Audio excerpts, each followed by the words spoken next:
Well, hello, friends. Mark Holmes here with my buddy Cowboy Jobu, and as always, thank you guys for watching, commenting, and subscribing to the Jobu Sports Report. Without you guys, man, this literally doesn't work.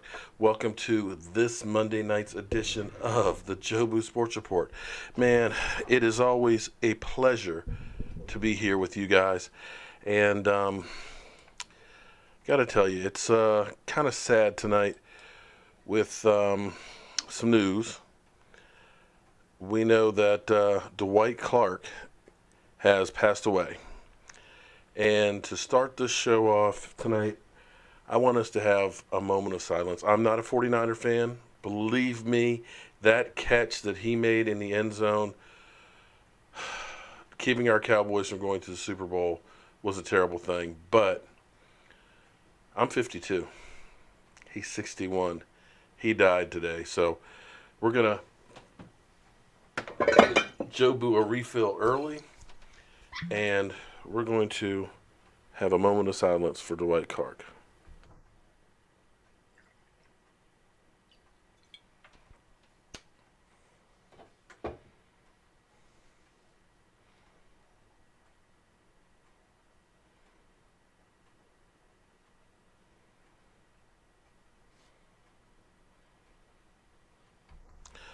Rest in peace, Dwight Clark. Wow.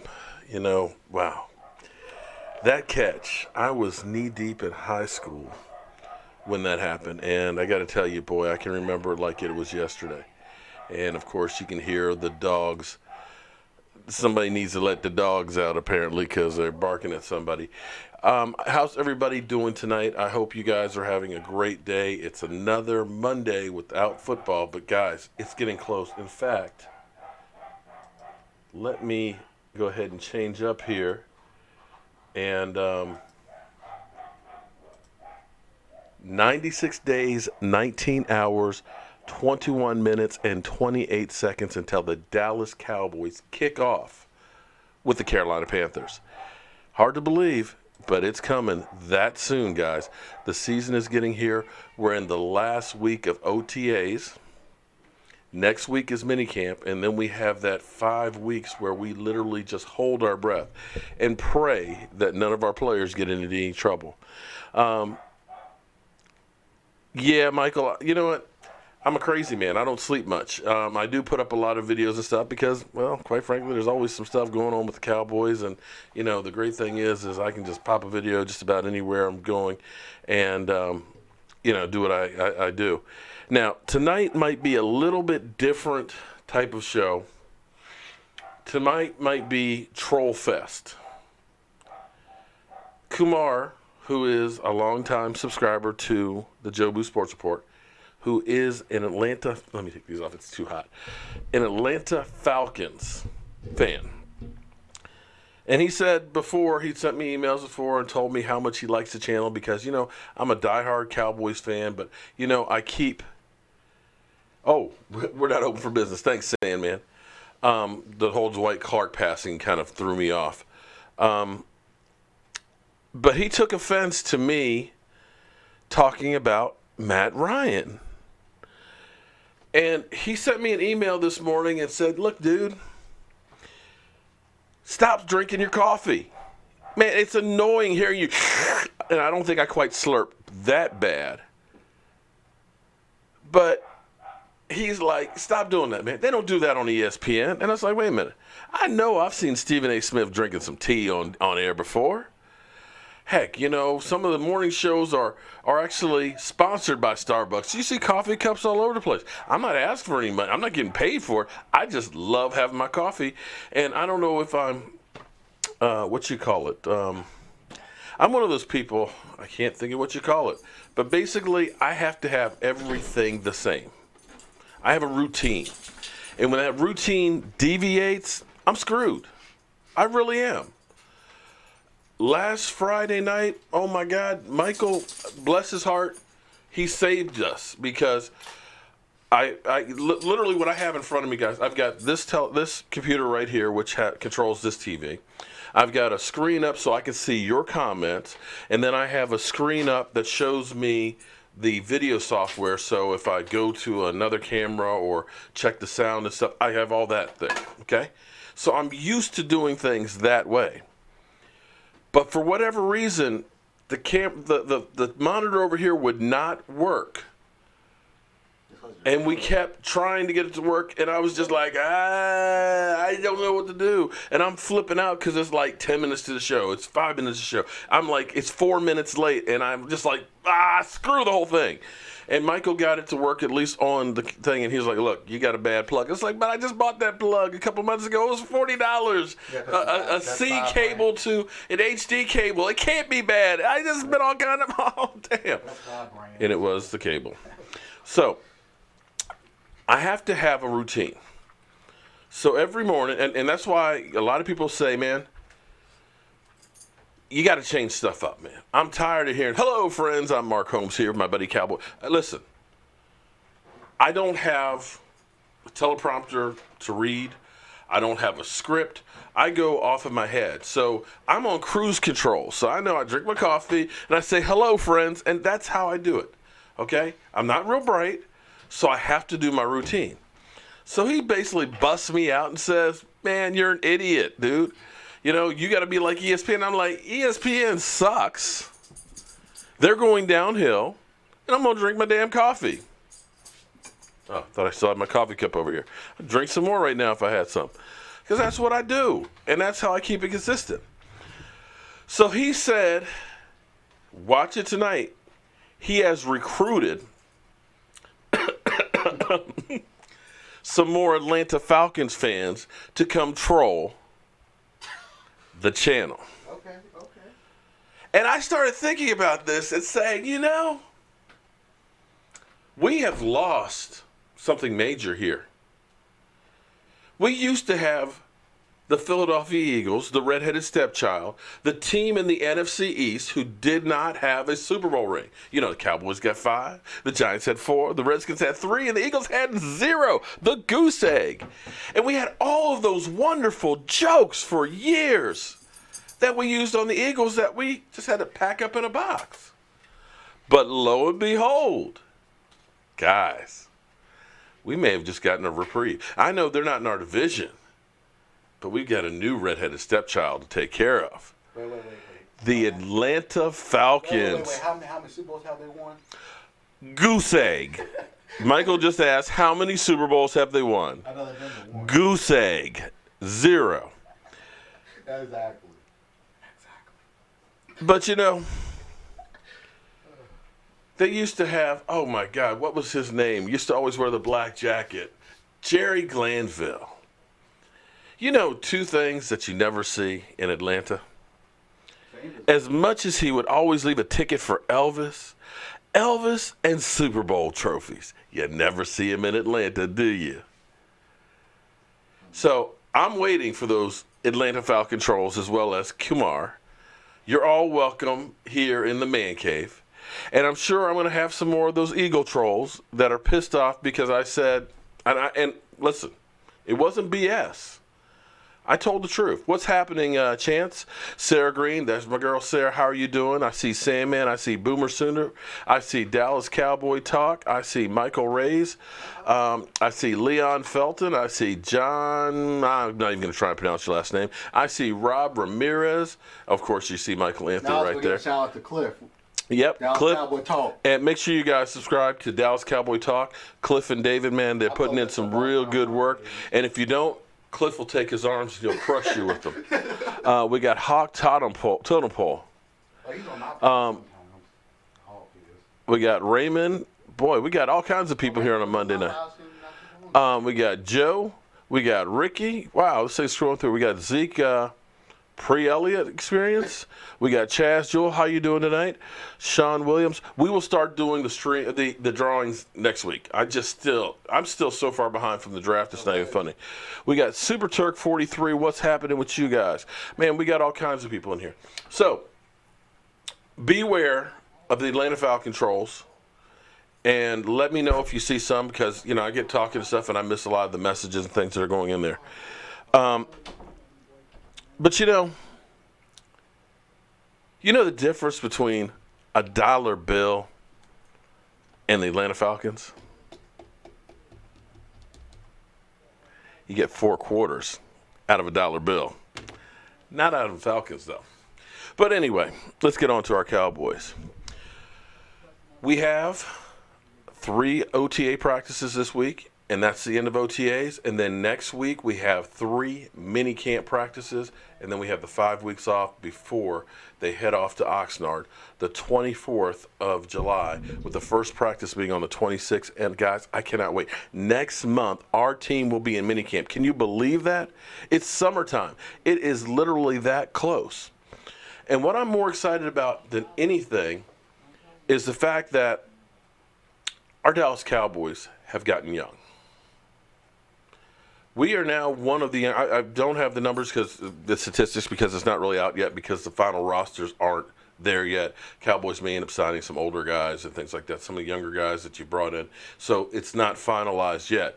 But I guarantee you the Cowboys are in the top 4 youngest teams in the NFL, which I believe is great. When you've got the offensive line that you have and Connor Williams, oh my God, bromance. I've got a bromance with Connor Williams. Dude is going to be an absolute beast. If he plays anything like Zach Martin and we get Zach Martin taken care of, we'll have possibly the best 2 guards in the NFL. To go with, when healthy, the best tackle in the NFL. To go with the best center in the NFL. And La'el Collins, dude ain't no slouch either.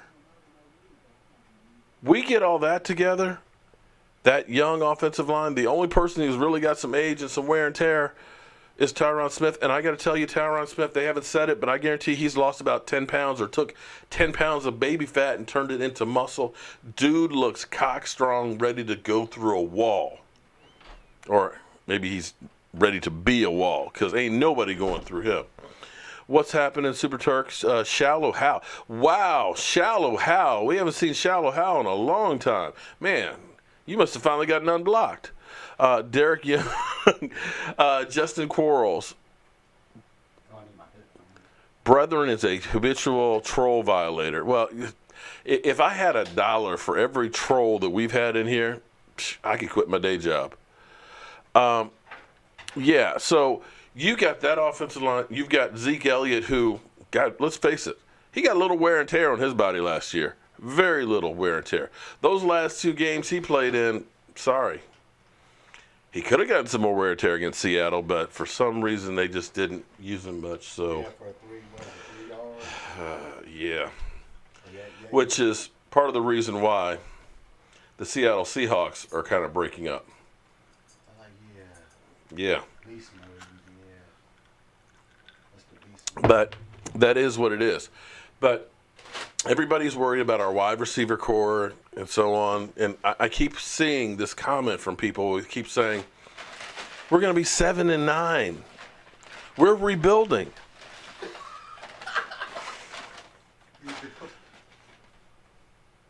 Cleveland Browns, that's rebuilding. The New York Giants, that's rebuilding. New York, thank you. The stinking Giants, that's rebuilding. We were 9-7. Oh, okay. Here's what we lost. Jason Witten, Wait. Do we have Des Bryant. Do we have the 3-game? We had like the 3 or 4 game drop off, like you said. Well, You said but you went to the bench, had 3-4 game drop off. I was like, oh, well, we'll get back into yeah. But seriously, we lost 2 guys really on offense. Okay, 2 guys. On defense, we didn't lose anybody. Really? Who we lose on defense? Nobody. And they were... I mean, Sean Lee. But other than that, nobody. I mean, seriously. Who do we lose on defense? How are we rebuilding? Rebuilding is you're bringing in 10, 15 new guys to go ahead and be starters. Our offensive line is only going to have 1 new starter on it. And you lost a wide receiver and a tight end. So you lost 3 people. Or you're changing 3 people on your offense. On your defense, well, your defense you may be putting Van Der Esch in there, but you don't see anybody that you're marking on this draft that you're saying that guy's now a starter. So how is it that we're rebuilding? If we're rebuilding, We were building with no materials. Might be starting. That's what I said. Well, that's one of three. Three people you changing from starters from last year. But what you're getting is, hopefully you're getting a healthy Tyron Smith who hasn't really been healthy for the last 2 years. You're getting a Lyle Collins who's getting a second year in the same position. And hopefully you're upgrading your other guard with Connor Williams, and you now have depth in case Tyron Smith gets hurt or one of those other guys get hurt. So how are we rebuilding? Please, somebody explain that one to me, because I just don't see it. Bullshit to that. Excuse my language. What happened to y'all getting Earl Thomas? Well, Dez 22. That brings me to another point. Thank you very much, Dez 22. It's amazing because you got guys holding out. It's the NFL, okay? Because in the end, I ain't mad at a guy trying to get paid. I just understand that I don't need everybody to get paid on my team, that I can't pay the guys that I need to also be here. We got Steamin' Willie, troll alert, Steamin' Willie Beeman. I ain't mad about Zach Martin trying to get paid because he deserves to get paid. You're the best in your business. Flat out. Best guard in the world. Guy should get paid. No doubt about it. You look at the longevity, pay him. Tom Brady was talking about holding out. There's a rip between him and Bill Belichick. Gronk won a new contract, talking about holding out. But those two guys are saying, we'll be there next week. It's mandatory. We'll show up. Contract dispute. You got Zach Martin, who is not practicing OTAs, but he's there at facilities every day, working out, getting stronger, staying in shape. Just waiting to get paid, I'm okay with that. They're having contact with the team. The team knows what's going on. Earl Thomas. Check Earl Thomas's Instagram. Check his Twitter. You see anything? Oh, yeah, his wife a couple months ago. The last thing you've heard on Twitter from, right, Michael brings it up. Michael, as I start to get dementia stuff, I'm glad I got Michael to help keep me straight because I'm going to need it. But his wife went off when OTAs first started and basically saying, oh, well, he's going to be there because he's spending extra time with his family. They're voluntary. You didn't hear nothing from Earl. Mama was talking, saying they're still on vacation.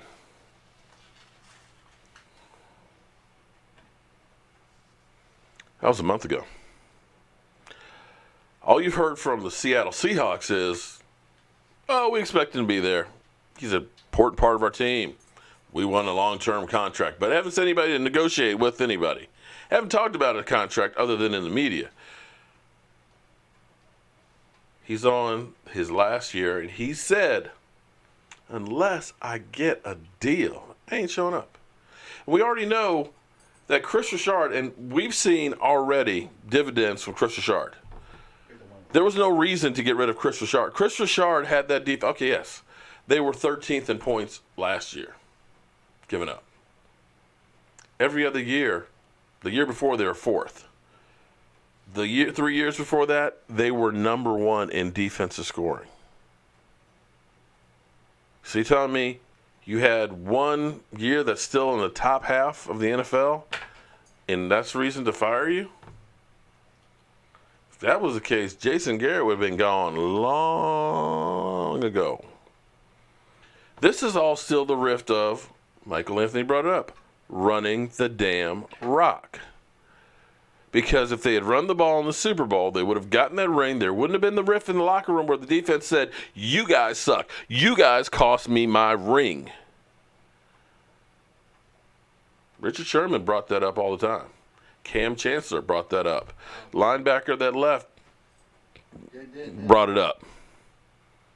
Michael Bennett brought it up. So guess who was in charge of all those guys? Chris Richard. See ya. And you can see what the difference he's already making with there. My buddy Game Day Dog, Robert Carroll, who writes for The Laundry Report, had a great article. We're reloading. Thank you very much, Derek Young. You're right. We're reloading. But the gun was pretty full. You only put maybe 1 or 2 more bullets in that gun because that magazine, that clip, it must be like an extended clip in there. But Chris Richard got let go. Him and the defense were the fall guys. So if you're Earl Thomas and you see all your buddies who you know agreed with you on the offense cost me a ring, are you really wanting to come back? You got a new system, new coach, your best buddies, your whole Legion of Doom is gone. You've already been flirting with the other girl. So the important day is next Monday. June 12th, mandatory workouts. And I don't think he's going to show up. Everybody else that you've heard about, except for Le'Veon Bell, has been in contact with their team. Actually, I think Le'Veon Bell has been in contact with his team. Earl Thomas hasn't been in contact with the Seahawks. So we'll have to wait and see. So we've got that going on. And I'm excited as can be. Like I said, I see our team as young. And even with all of the things that went wrong last year, every year we have won 4 games in the division, the last 2. And even at 4-12, we won 3.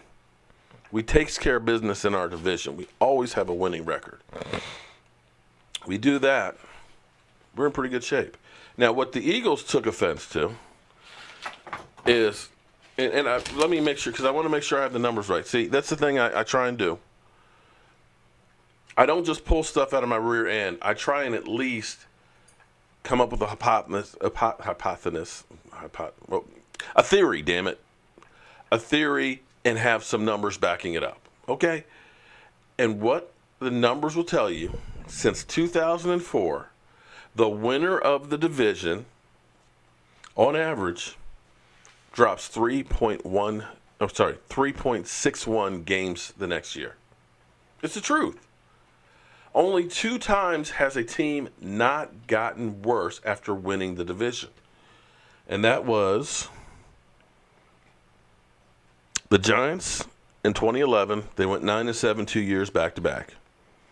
And the Eagles in 2013 going to 10-6. But every other year, you have the Eagles go, after going 13-3, drop 7 games. 7 games. That's like going off a cliff. Shout out to Cliff and David. We went 12-4 and then dropped off a cliff and lost 8 games the next year. It's kind of the natural order of things. That's where I always say that the talking heads will sit there and tell you, oh, the Eagles, they're built for the long haul. They're ready to rock and roll. The Rams, that defense, Jared Goff, great guy. They're ready to rock and roll. But then all of a sudden the next year, 3-4 games in, there's a new team that they're talking about. It's the natural order of the NFL. You get on top for a minute, you come right back down to earth. So Eagles, congratulations, what you did. I'm proud of you. I am proud that after 52 years, you finally got the ring. Great job. Now really show me something and stay on top again. And I know you Eagles, I think Steamin' Willie Beeman was maybe he was one of them, but one of the other ones are saying, you are actually now saying that the Eagles can't repeat when you were saying the Cowboys are going to repeat. No, I said the same thing last year. I said the last time somebody repeated was the Eagles, 2003, 2004. And I said it's going to be tough to do it. And I said I thought the team would go 10-6. Well, we went 9-7. And even if we went 10-6, we still wouldn't have won the division. So it's the natural order of things. I'm not saying anything different than I did last year. Now, as far as the wide receivers go, give the guys a chance. When you think about Allen Hurns, everybody's like, oh, Allen Hurns didn't do that great. He had one good season, had 1,000 yards, 3 years ago and things like that. But hold it. Let's pump the brakes here. It's not like he was in New England having Tom Brady throw to him and, he was getting all kinds of passes. Ain't nobody in Jacksonville catching a whole lot of passes. Nobody. Let's be honest. They don't have a great quarterback. They don't have a great offense. What they got last year, because they were one of those teams that were in the basement, and went to the penthouse. Why? Because their defense stepped up. It wasn't their offense was that great and winning all these games. It was the defense. So when you take Allen Hurns from a below average quarterback on a below average offense, of course he didn't do good. It's like when Darren McFadden was with the Raiders with a subpar offensive line. He was averaging 3.3 yards a carry for 3 years. You put him behind the Cowboys line, he all of a sudden has averaged 4.6. Resurrected his career, at least while he was here. And that's the same thing that you're talking about when you talk about taking an Allen Hurns from Jacksonville and putting him on our team. We'll have a running game. It's going to open up things. It's going to be more one-on-one coverage. You got a quarterback who's better at trying to find the open man as opposed to just concentrate on just one guy. So you have to look at the situation that a guy comes from to gauge if he's going to fit in your system, because a lot of times you have guys that are playing out of position. You're trying to do things like we did with Ryan Switzer. Ryan Switzer's like, y'all trying to make me a running back. I ain't a running back. I'm a receiver. You got to have guys that are fitting your system that want to succeed that maybe weren't in a good system before. Oh, man. Fight night, I hope and pray. That is the biggest thing in the world, I think, maybe the biggest move the Cowboys made. You are looking at a whole different attitude on our defense. Everybody has things that they're good at. I'm a jack of all trades, okay? When me and Michael, we built a house from the ground up. The only thing I don't do is I don't do the foundation. But you talk about the plumbing, the electrical, the cabinet making, the framing, the drywall, the roof. I do all of those things. But what I am truly best at is building furniture. Yeah, I can do all those other things, but I don't do them as well as I can build custom pieces like this stuff. That's what I'm really good at. Do I know all? I know all of it, but I don't know all of the nuances and every single detail with it. And that's where I look at Rod Martinelli. He was defensive coordinator, but you can see what he has done. He is the master. He is the Jedi master when it comes to defensive linemen. Everywhere he has gone, he has had defensive linemen that have been incredible. And dare I say, he takes nothing guys and makes them productive. That is his gift. That is his mastery. Now, when you have him as a defensive coordinator, I'm not so sure that he is that good with the cornerbacks and the linebackers. And I'm not sure that some of the position coaches, when you see Sean Lee basically telling the coach, what you're asking is not actually capable of being done, here's how you really have to do it. And the coach being, oh, okay. You have to wonder, yeah, is that the right guy for the job? So putting Rod Martinelli, where with his bad hip and everything, and dealing with the dinosaurs, have him deal with the defensive line. Just focus on what you master the best.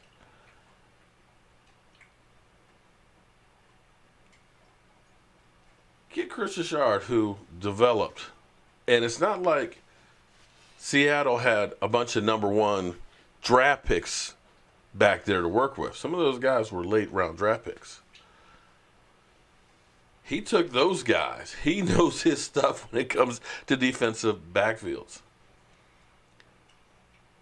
He's going to get the most out of those. He's going to figure out where guys are going to fit in the best. And as I was saying about Game Day Dog, he was talking about Jeff Heath. I think it was a little satire, but he's basically saying that Chris Richard is going to make Jeff Heath make you forget about Earl Thomas. So check out the Laundry Hat Report, Robert Carroll's report on that one, because it's definitely a good one. Well, I'm glad that Steaming Pile of S, who is, I believe, Steaming Willie Beeman, he must have gotten banned, I guess, he basically says, I just hate the Cowboys. At least he's honest.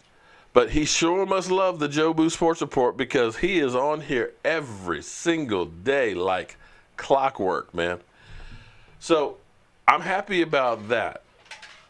And for those that are still saying that we're rebuilding, you could have actually looked at last year and said more of we were rebuilding because of what we did on the defense.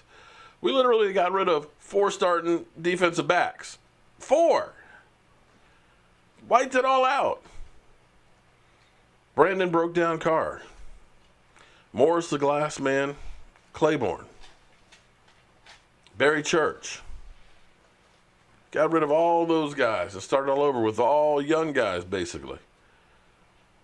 And unfortunately, they started off, most of them have pulled hamstrings, other than Lewis. And Lewis had a fantastic, quiet season, much like Anthony Brown did the next year. So I'm still trying to understand where we're rebuilding. Because those guys now have some experience, and now they've got a lights-out coach who's going to change the philosophy from being a bend, don't break to a little bit more aggressive defense. Deion Sanders, what's up? How you doing tonight?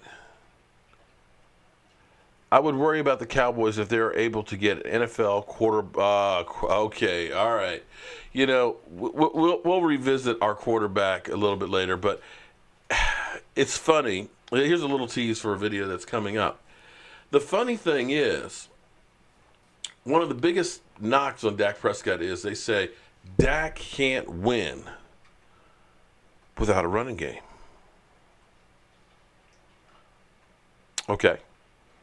Dak's not throwing 35, 40 touchdown passes a year. Okay. Well, here's the thing. If you take the Philadelphia Eagles and look what they did last year, I believe they had the best running game in the NFL, which helps your quarterback. When you look at the Seattle Seahawks when they won the Super Bowls and when they were really good, top 4 in rushing. Russell Wilson was only throwing 26 touchdown passes his first couple of years. Now, last year, threw 34, 35 touchdown passes, missed the playoffs. So when you say you can't win without a running game, generally speaking, you need a running game and a balanced offense to win, unless you're Aaron freaking Rodgers, which, I don't know, maybe he sold his soul to the devil or something. I don't know. He's not normal. But you need a running game and a balance. Take a look at Tony Romo's numbers. 8-8, 8-8, 8-8. Until we had the NFL leading rusher, his touchdown passes went down, but his statistics, numbers, percentages went up. Why? Because we had a running game. Take a look at Troy Aikman. Troy Aikman only had one season where he threw 20 freaking touchdown passes. Why? Had a running game. Take a look at Roger Staubach. Tony Dorsett, ring a bell? Had a running game. It wasn't that they won purely by Roger Staubach. They had a great defense. They had a running game, and then it made it easier for the quarterback. Take a look at Drew Brees. Had a couple of years there with 5,000 yards, and the team ends up 7-9. They get a running game. Throws for only 4,000 as opposed to 5,000 yards. They go to the playoffs. Go figure. Frickin' running game, huh? Maybe it's a little more important than most people give it credit for. Shout out to Law Nation's in the house. How you doing tonight, Law? Man, Law Nation is blowing his stuff up, man. Everybody is subscribing to him. And if you don't know who Law Nation is, I can't help you. You need help if you don't know who Law Nation is. Run the play. Oh, man. See, and that's the thing that the Cowboys have to do. I think Cowboys blog had a great article today about it, and it's something that I said, or in a way they kind of said what I said before, is the Dallas Cowboys, after last year, 2016 season, they drank the Kool-Aid. They didn't change any coaches, none.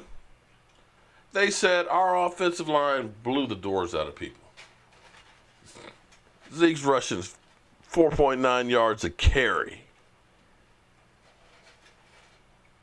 They can't stop us. All we got to do is line up and run down their throats, man. That's all we got to do. We don't need to change a whole bunch of stuff. Let's take the summer easy this year.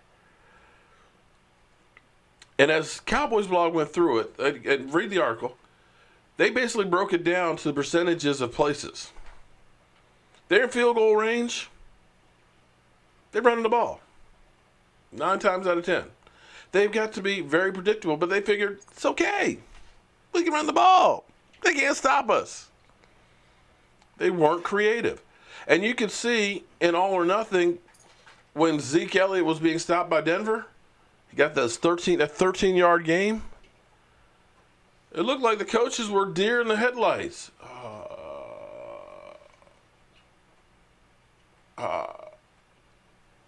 They're stopping us. So, they didn't know what to do. And what did you do when you had that what did they have?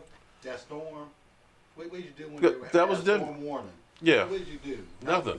Nothing. So they didn't change up anything because they figured all we got to do is line up. Defense got better. Hey, we won 13 games. Had it not been for a miracle play from Aaron freaking Rodgers, we've been in the NFC Championship game and maybe in the Super Bowl. Ain't broke, don't fix it. Yeah. But everybody else studied your team. You lost Zeke Elliott, which was your bread and butter. Zeke Elliott, you lost him mentally from the beginning of the season because he was worried about being out for 6 games. Your offensive line was in flux because Doug Free retired. Ron Leary went to Denver, gave the playbook away.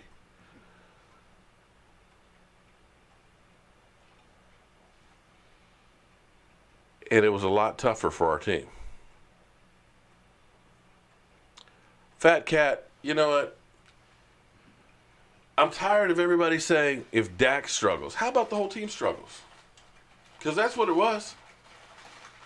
Zeke Elliott dropped a yard per carry. Should be, not quite a yard, almost a yard. 0.8 yards a carry. You don't think that makes a difference? Your offensive line gave up 8 freaking sacks against Atlanta. You don't think that makes a difference on your team? Your offensive line, which was opening up holes where Zeke Elliott didn't get touched till he was 2 yards downfield, now he's getting hit in the backfield. Dez Bryant is bouncing balls off his face mask. You don't think that has an effect? And yes, Dak Prescott missed some players too. It was a team effort. A team effort. And I'll even go back to 2 games that you can't blame on Dak Prescott that either one of those we won, we've been in the playoffs. And that's the Rams or the Packers game. Both games, we scored over 30 points at home. Let me say it again. We scored 30 points at home. In fact, Dak Prescott had a better game than Aaron frickin' Rodgers because Zeke Elliott was not Zeke Elliott like he was the year before against the Green Bay Packers. Dak threw for 3 touchdown passes and ran for 1, and you're going to tell me that, oh, Dak struggles. What else is he supposed to do? You score 30 points back-to-back at home, you're supposed to win the goddamn game. And if we had won one of those games, we've been in the playoffs. And if we'd been in the playoffs, would we have said he struggled and we need to get rid of him? If we had run the ball against Seattle on first down on the 3-yard line or second down on the 2 and gotten the touchdown and beat Seattle and made the playoffs, would you still say that Dak Prescott needed to be replaced? Are those 2 Dak Prescott's fault? Are those 2 Dak Prescott's fault? Shout out to Law Nation, Virginia's finest. So everybody keeps saying, oh, we suck because of Dak Prescott. Hold it. Back the hell up. Because look at this. We, in essence, had the same offensive line in 2015. We had the 4th best rushing attack in the NFL in 2015. And we won 4 games. 4 games. We took the same team the next year without Tony Romo playing any of those games because 3 of those games Tony Romo won when he was there. So we went and took that same team other than Dak and Zeke and we won 13, and you're going to tell me that he's just a bus driver? He's just. Well, I'll tell you what. If he's just a bus driver, what was Brandon Wheaton and Matt Carr? I guess they were just walking. Because those guys, that's what, to me, that's what you're making Dak Prescott sound like. He's a nobody. He's a bum. But both of those guys still have jobs in the NFL.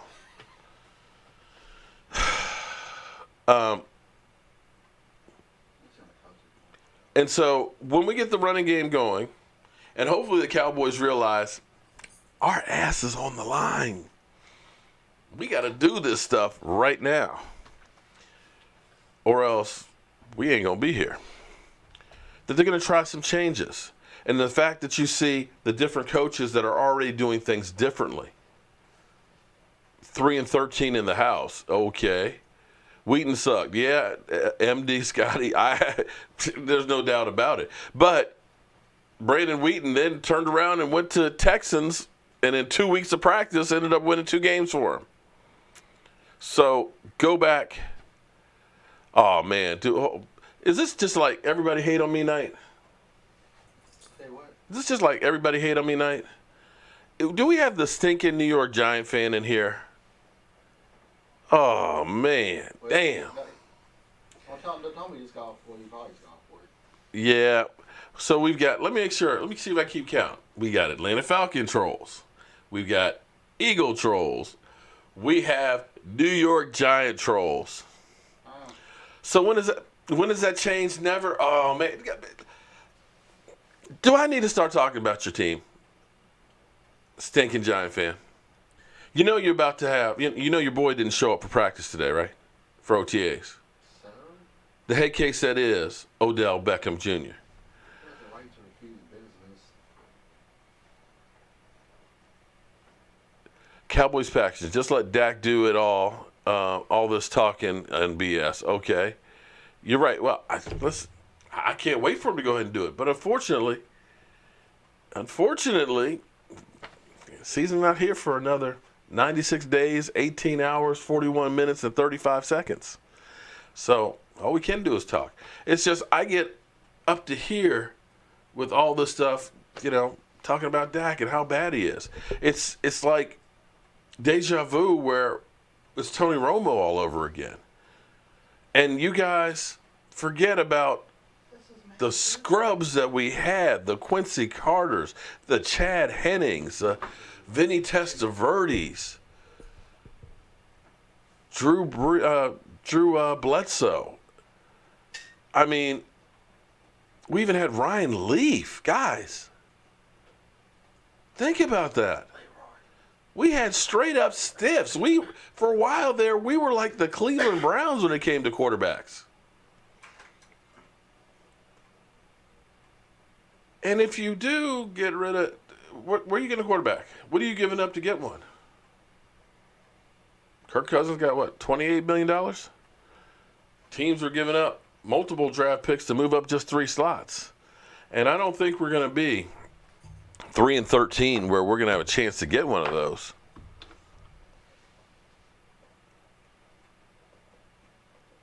Quincy Carter was no... Really? Quincy Carter was no scrub? Really? Quincy, is that your burner account? Come on, man. Quincy Carter did not do much. Matt Castle's... Yeah, right. Like I said, we've had some real losers. The guy has got 22 wins under his belt in 2 years. Without Tony Romo, the other guys we had 1 victory. 1. Shallow Hal. Quincy was pretty good. Okay. Hire Romo is off. Romo ain't leaving. Here's the thing. Romo's halfway. When you start talking to Ainsley Battles, remember when Ainsley was over? Okay. Ainsley had actually thought about being a scout.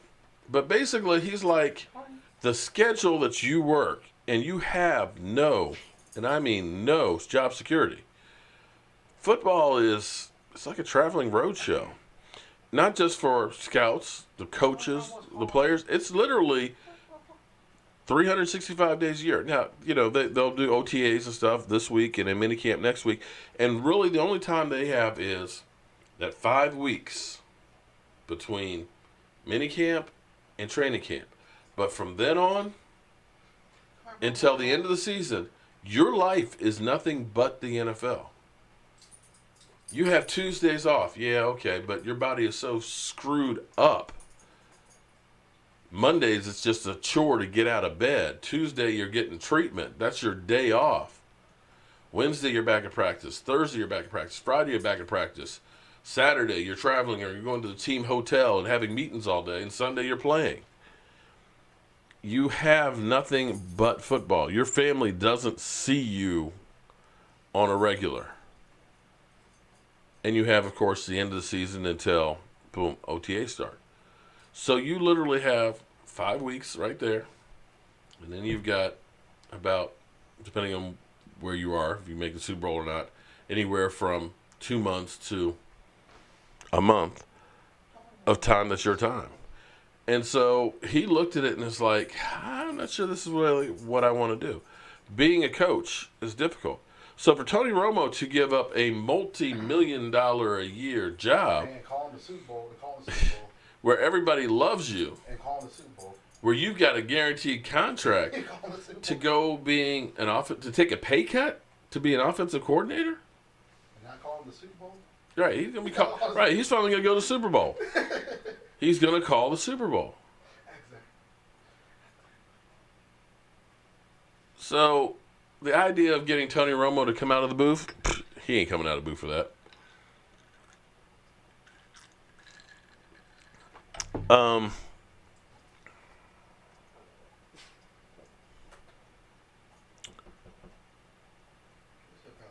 Zeke's rushing for 2,000 yards. I hope Zeke's not rushing for 2,000 yards, Nathan.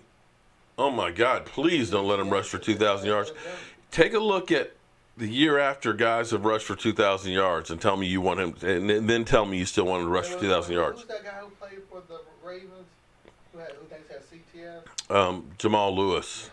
Yeah, Jamal Lewis, 2,000 yards, career's gone. Terrell Davis, 2,000 yards, out of football 2 years later. I mean, pretty much, you don't rush for 2,000 yards and then you're the same ever again. You don't want Zeke Elliott to do that. I don't want to do that. Nice. Any Jobu rum in that Coke? My secret.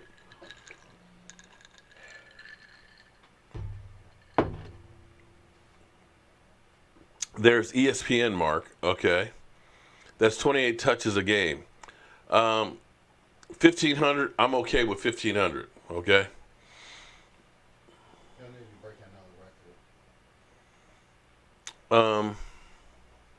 Eagles bastard of the NFC East just got a good job. Okay. Larry Johnson. Yeah, another one that dropped off the face of the earth. Who's more disappointing for Dallas, Roy Williams from Detroit or Morris Claiborne?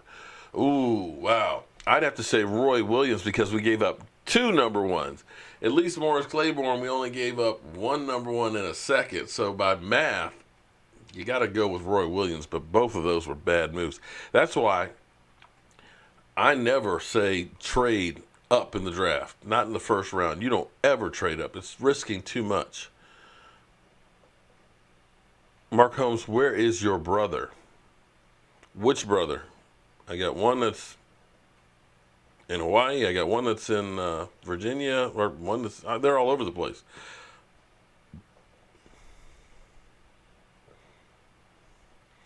Stephen Morris is calling it the Cowboys will be like the 2013 Seahawks. They'll have a running game and a great passing defense and a ball hawking defense. Roy Williams, Stephen Willie B. So Stephen Willie B, man, I'm just curious. Do you go on any Eagle sites at all? Seriously, because you can't, because you're always on here. Javier, there's always a chance to reach. I mean, it's anything's possible. I'm still not sold on Jason Garrett as a head coach, but maybe the coaches underneath of him can do the job. But there's always a chance. But you've got to have health. You got to have a bit of luck, and you got to get some calls. Last year, we didn't get any of those. We lost Zeke Elliott. We lost Tyron Smith. We lost Sean Lee. We didn't get the calls because Lord knows they weren't calling holding on teams for 7 freaking games. We certainly didn't get the ball to bounce our way in turnovers. Eric Baylor, JMU. I played 84, 85, and 86. So, Eric Baylor. Ask him, Brandon, ask him what years he went to JMU. I may have, I just don't remember a lot of stuff.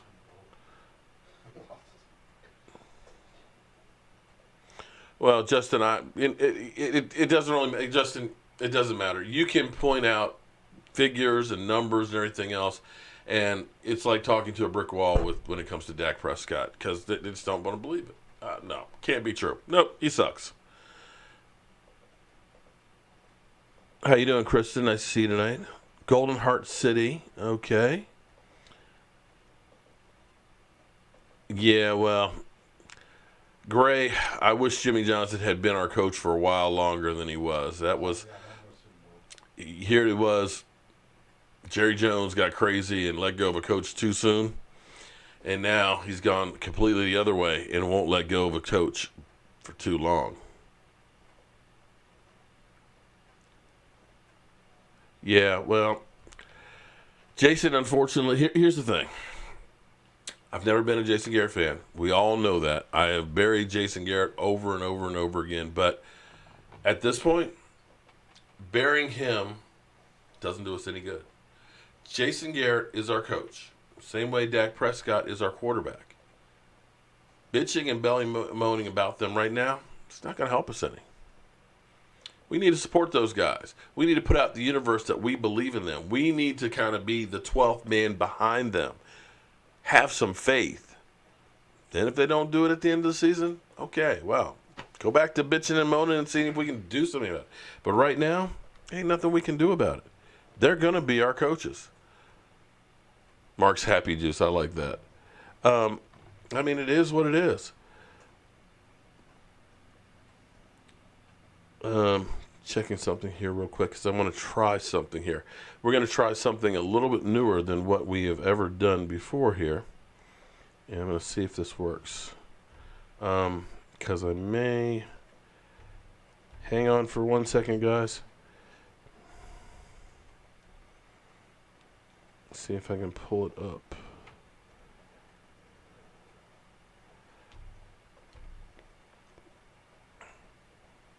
Get you to the bar. I love that. Okay.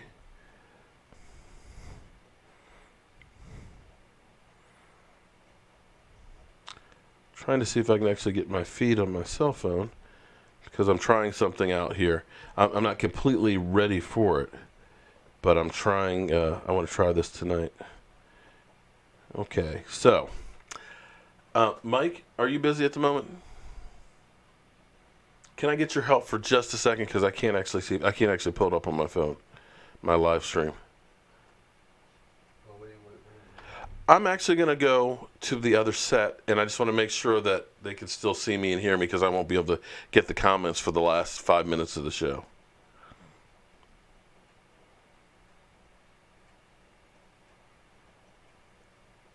So, here's what we're going to do. Guys, we're going to change up here for a second. We're actually going to go to our other set, and we're going to finish this broadcast outside. Okay, so Mike, could you just hop over here for me for a second and just see if I still have a broadcast? Okay, excuse me for 1 second, guys. Hold on.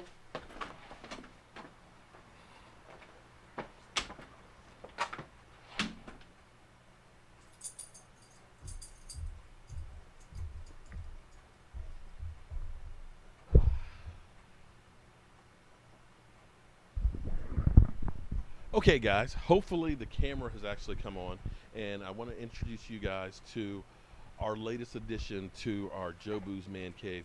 Here we have actually our outdoor set where I'm actually working on rebuilding this space. I've got my corner sectional and stuff here, and we're actually going to have a TV screen mounted back on the wall.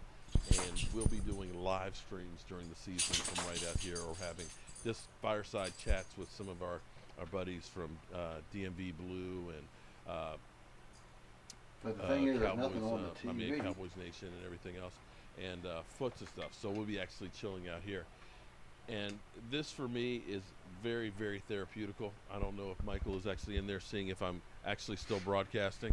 I asked him to sit at the desk there. I'm assuming I'm still broadcasting, but I don't really know, and I don't actually see the feed. But this channel has been fantastic for me.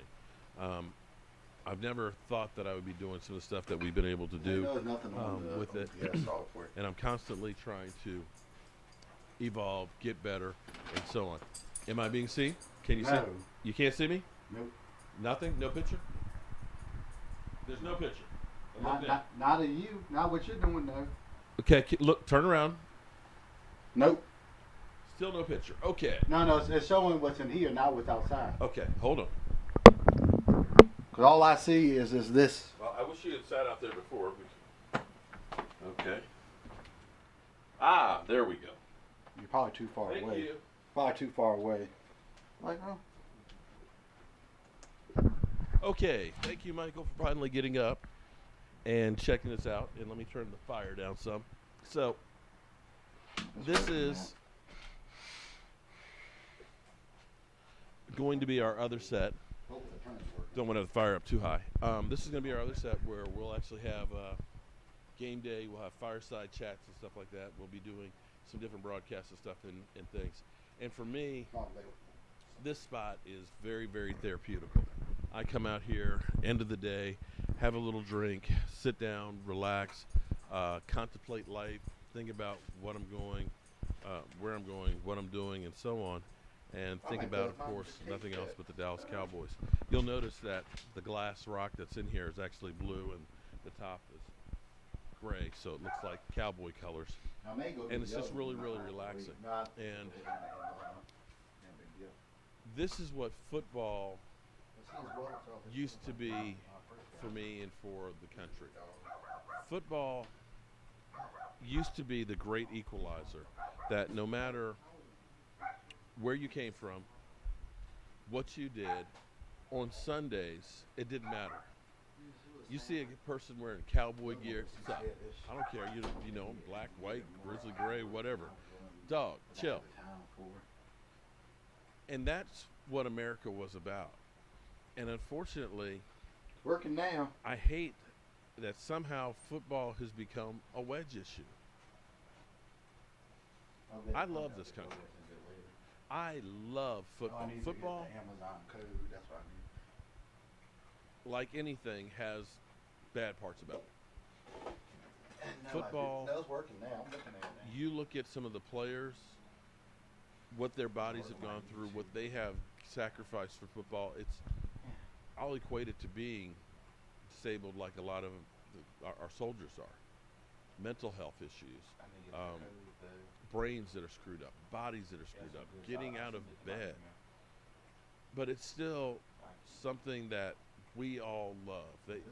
I know my body's screwed up in football, but I wouldn't give any single play. You know, I've got no ACL in the knee. My back is screwed up. Hell, I know I forget stuff all the time because of being hit in the head. But it was the greatest thing that I ever did, and I can relate everything that I've done in my life to something that happened in football. And we have to get back, No, I knew that. not They had only like blue on their helmets. with football, No, of getting along, T. but this country getting along. We're America. T-F-O-O-N. We're the greatest country in the world. We won World War II, World War I. O-O-N. We went through our own problems and found They do solutions. have that target. And we were the country that everybody else came from someplace else. T-P-F-O-O-N. And that's what made us the greatest country in the world. All the different ideas, all the different points of view, all of that stuff coming together and us taking the best parts of everything and making a great whole. And I hope and I pray that we can get back to that with this country. I'm looking forward to the season coming up. You guys may not agree with everything I have to say, but you have the right and freedom to say what you want within reason. Just try and keep it clean because we have some wonderful ladies and some young kids and stuff in here. But I want to thank everybody for being part of the show, everybody that tunes in and understands it's nothing personal, it's just business. And I hope all of you guys have a great week. I'm Mark Holmes. Inside is Cowboy Joe Boo. And I'm going to try and turn this off from here, but it may not. I will see you guys on Friday night.